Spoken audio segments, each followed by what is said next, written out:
ganun ang pwedeng attitude ng isang tao na may paniniwalang ang Diyos ay minor. What else? How can you describe a person who feels that God is alive in his life? Aside from what he said, yes,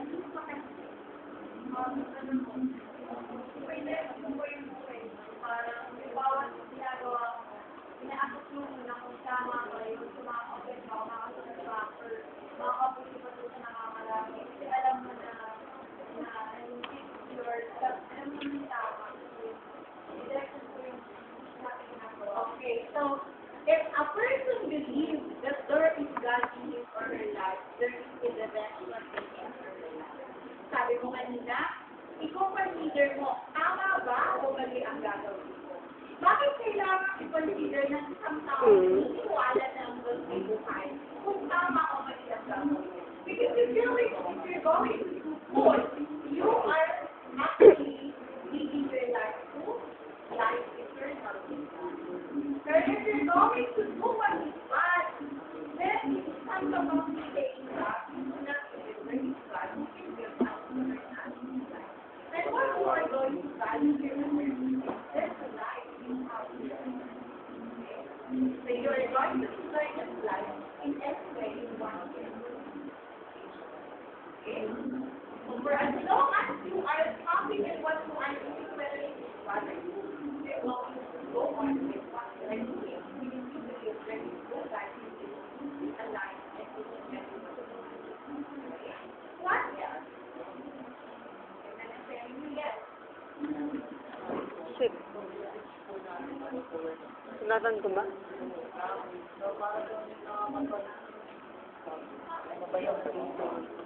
What are the values and attitudes of a person who is a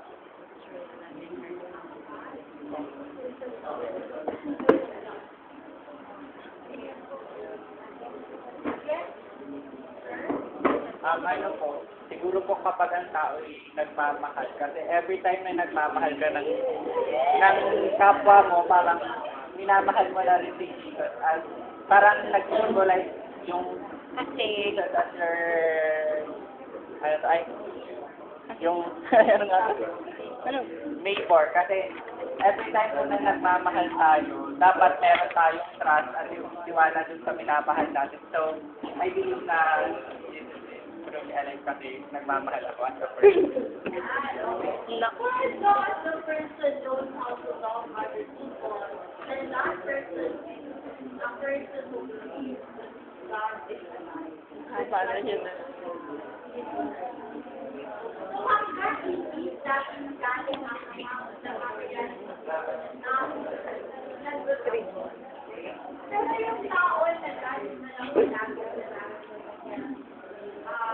hindi may question.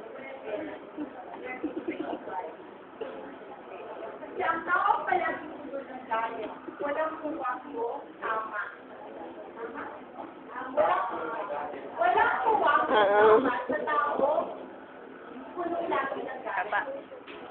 At kapag walang kuwako ang tao sa kanya, walang kuwako ang ganun mo faith. Kawain mo na yung pamilya mo. Kawain mo na.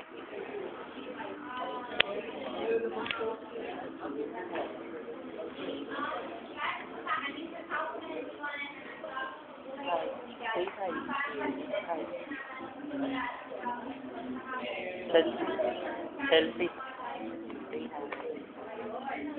A while ago, we did talk about vibration of heart and we talked about perseverance.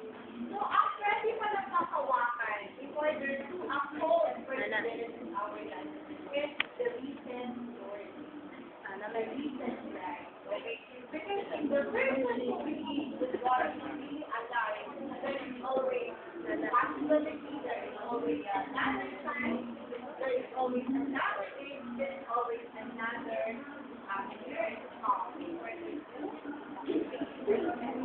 Itatarn mo.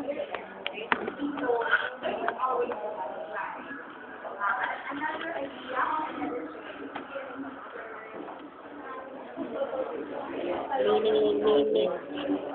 Para ba? Mini.